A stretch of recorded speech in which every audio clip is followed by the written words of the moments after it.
Қайырлы күн, достар. Әңгімелер сөйлесін атты каналыма қош келдіңіздер. Тіркелуді ұмытпаңыздар. Менің оқиғамды естіген жұрт жағасын ұстап, басын шайқайтын шығар. Мейлі, кім не десе де басымнан өткен жағдайды баяндасам деп отырмын. Өйткені өскелең жастар осы оқиғадан сабақ алып, мен сияқты шалыс қадам баспаса деген оймен жазып отырмын. Менің жасым 23-те.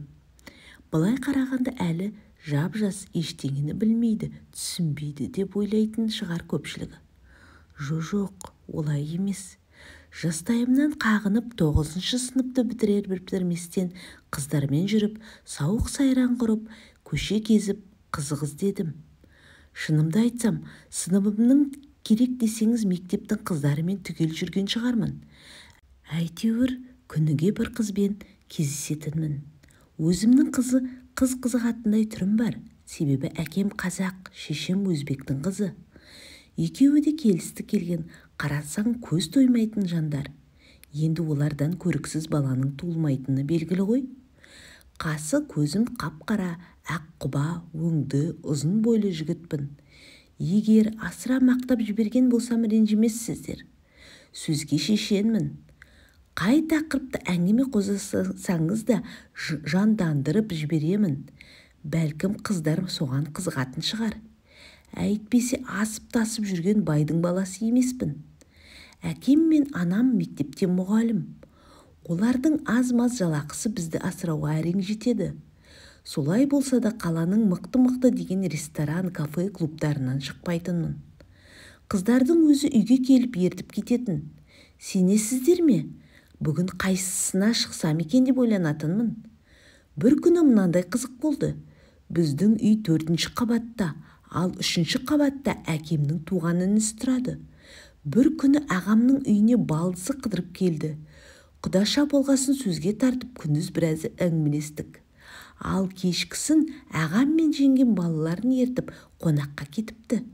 Әлгі құдашам сол сәтті пайдаланып маған звондады. Жалма-жаңмен де жетіп бардым. Сөйтіп оңаша құдашаммен қалып ғашықтық сезім жайында сөз қозғап аймаласып отыр едік. Аяқ астынан есіктің қоңырауы соғылды. Жүгіріп барып есіктің көзәйнегінен қарап едім, ағам бала шағасымен келіп тұр. Ал өлген жерім осы шығар деп еш нәрсені ойланбастан 3-ші қабаттың терезесінен секіріп кеттім. Секіріп бара жатып тірі қаламын деп ойлаған жоқпын. Қыс мезгілі болатын. Айналаның бәрі әппақ қар. Шамасы қар қалыңдау жатқан жерге түссем керек. Аман қалдым. Көзімді ашсам жүрегім соғып тұр. Аяқ қолым аман, денім сау екенін сезгенде қалай қуанғанымды білсеңіздер ғой. Орнымнан ұшып тұрып үйге қарай жүгірдім. Үйге кіргенім сол еді, телефонда шыр ете қалды. Дереу тұтқаны көтердім. Сөйтсем құдашам екен. Ол да қатты қорқып кетсе керек, менің даусымды естіде, амансың ба? Деді. Менің тілім күрмеліп, аманмын, уайымдама, дедім. Қазір ойланып қарасам, қандай ақымақтық деймін. Алайда сол уақытта бүкіл өмірім көз алдымнан өткенін ойласам, әлі де қорқып кетемін. Ақымақ басым сонда да қоймаймын ғой. Мектепті бітіріп Алматыға оқуға түстім. Онда тіпті өршіп кетті. Несін жасырайын, небір бай қуатты қыздармен жүріп, жақсы пайдаландым. Ол қыздарда ес жоқ екен. Қайдағы бір жігітшін сонша ақшасын шашып, мені киіндіріп, тамақтандырып, көлігімен әрі-бері тасып жүрді ғой. Сонда қыздардан да ұят кеткені ғой. Әйтпесе үйіне жігітті ертіп апарып білгенін істеуші ма еді? Бұлай дейтінім тағы бір сұмдық оқиға басымнан өткен еді. Қалада тұратын бір бай қызбен көңіл жарастырып жүрдім. Күн сайын ана клубтан мына клубқа, қонақ үйден қонақ үйге, саунадан саунаға секіп жүретінбіз. Ал маған бәрібір ғой. Өйткені қалтамнан бір тиын ақша шығып жатқан жоқ. Сөйтіп жүрген күндердің бір күнінде қыздың шешесі звондап, үйге қайт, әкең ұрсып жатыр. Осы сен күніге қайда барасың? Сенің артыңда жабамын деп өлетін болдым ғой, тез кел деді. Анасының шырқыраған сөзінен кейін мен кетуге әрекет жасап едім, қыз жібермей қойды. Көлігінен түсірмей үйіне ертіп барды. Үйіне жеткесін мені қақпаның жанында қалдырды да өзіне үйіне кіріп кетті. Арада жарты сағат өтер-өтпестен бөлмесінің терезесін ашты да маған звондады. Мен де дереу терезенің жанына жетіп бардым да қарғып бөлмесіне кіріп кеттім. Екеуміз таң атқанша сол бөлмеде рақаттанып құшақтасып жатырмыз. Бір уақытта қатты ұйықтап кеткен екенбіз.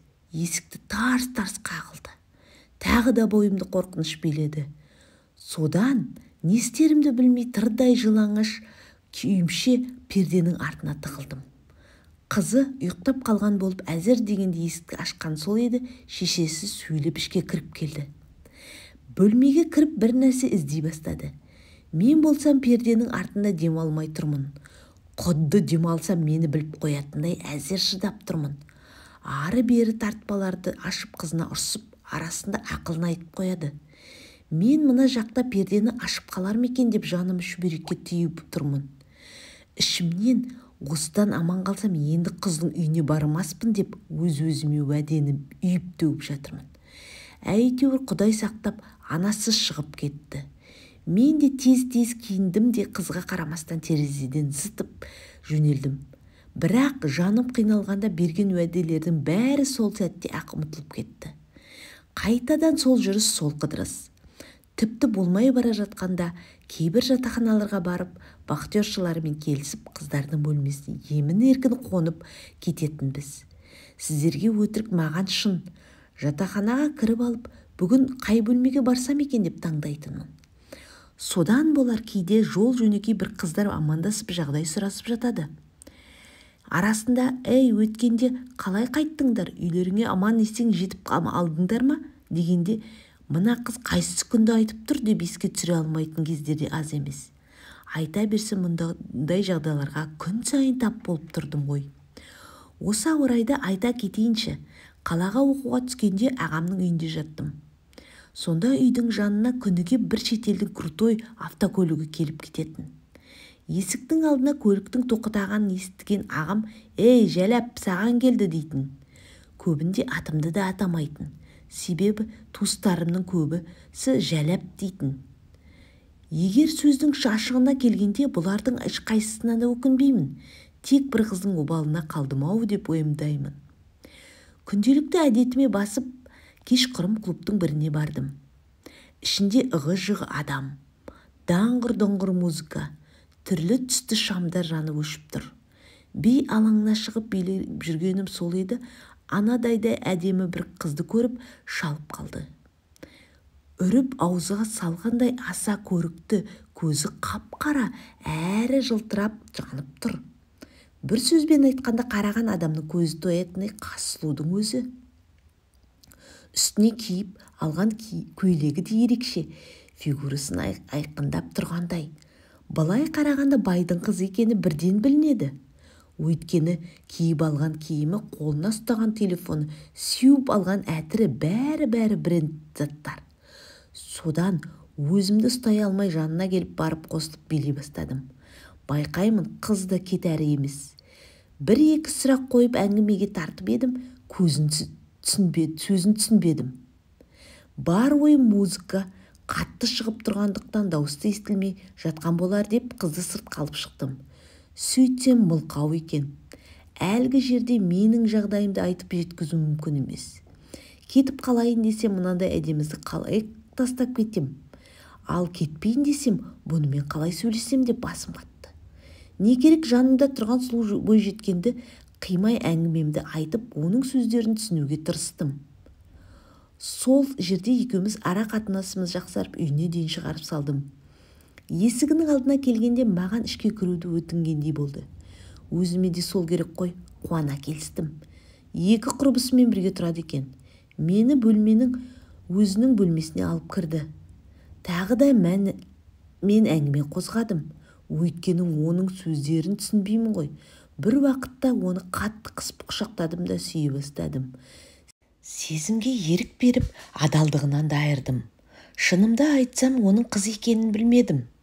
Артынан ойлап қарасам, қыз байғұс өзінің қыз екенін маған бір емес бірнеше рет айтыпты ғой. Тек оны мен түсінбегенмін. Бұрын сонды мылқаумен араласпағаннан кейін қайдан білейін? Бірақ одан өкінген қызды байқамадым. Әйткенмен іштей оған ауру жұқтырдым ба деген күдігім бар. 1,5 жыл бұрын ақылы емханаға тексерілген едім. Сонда инфекцияның бірнеше түрі анықталған болатын. Одан мен шала-шарпы емделгендей болдым. Әлгі мылқау қыздың пәктігін алып өзімнің ауруымды жұқтырған да шығармын. Енді ол кейде есіме түссе ыңғайсыздау күй кешемін. Алайда анамның балам, ертең әйелің топырлатып қыз туса, қыздарыңа сен сияқты жігіттер десе не істейсің? Мен білетін қаншама қызбен жүрдің, білмейтінім қаншама десей. Сол қыздардың көз жасына қаламын деп қорықпайсың ба? Деген шырылдаған сөздерін естігенде қатты ойландым. Содан бері жарты жылға уақыт өтті. Өткен өмірімнің есігін мықтап жауып, жаңа өмір бастауға талпынып жатырмын. Әйтсе де айнала ортамның барлығы мен сен баяғы жүргіш алаяқ деп қарайтыны жаныма батады. Керек десеңіз, шын жүректен шынайы сезіме ұнатқан қыздың өзі менімен көңіл жарастырмақ түгілі сөйлескісі де келмейді. Бір сәтті желік қысып, қызық қуып, адал жолдан адаспаңдар дегім келеді. Әңгіменің айтушы Арман. Менің каналыма тіркеліп, лайк басып, қолдап жіберіңіздер. Құрметті тыңдармандар.